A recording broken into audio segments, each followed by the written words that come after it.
L'épisode 27 porte sur la journée du 22 juillet 1487, une journée qui a encore aujourd'hui une grande importance dans le paysage du centre-ville de Bourges. Les incendies sont des événements récurrents dans l'histoire urbaine.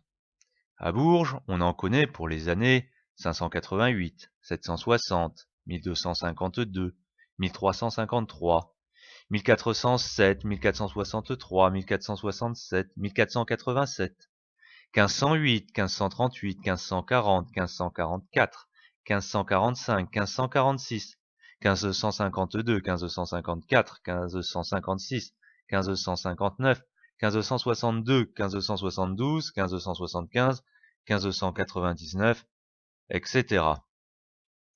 S'il y a eu plus d'incendies, plus on avance dans le temps, c'est sûrement en raison d'une croissance de la ville, mais surtout par le fait que l'on possède plus de sources pour les siècles récents.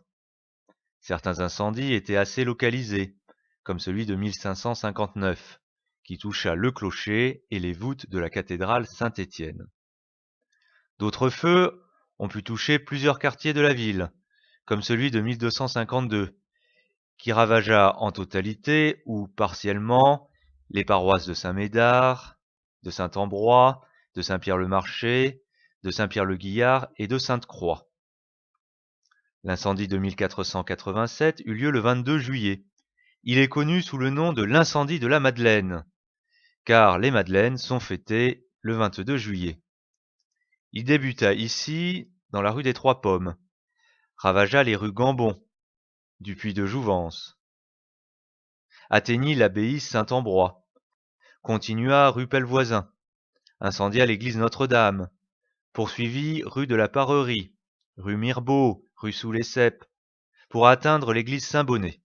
Il brûla l'avenue Marx d'Ormois, la place Cujas, les rues Branly, Michel Servet, Porte Jaune et la place Gordenne.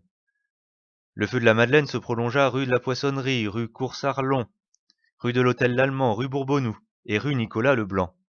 Bref, il consuma la moitié de la ville intramuros, plus quelques faubourgs. L'incendie ne toucha pas le sud de la ville, ce qui nous permet d'admirer encore Saint-Pierre-le-Guillard, la cathédrale ou le palais Jacques-Cœur. Les paroisses touchées se reconstruisirent en une trentaine d'années, en édifiant ces centaines de maisons à pans de bois qui caractérisent bien le centre-ville de Bourges, plus quelques beaux bâtiments, comme par exemple la maison dite de Pellevoisin, édifiée en 1513. L'hôtel des Échevins, en 1492, ou l'hôtel Lallemand, au début du XVIe siècle. Bref, si les conséquences économiques et démographiques de l'incendie sont encore discutées, il a eu un indéniable impact sur le paysage berruyer.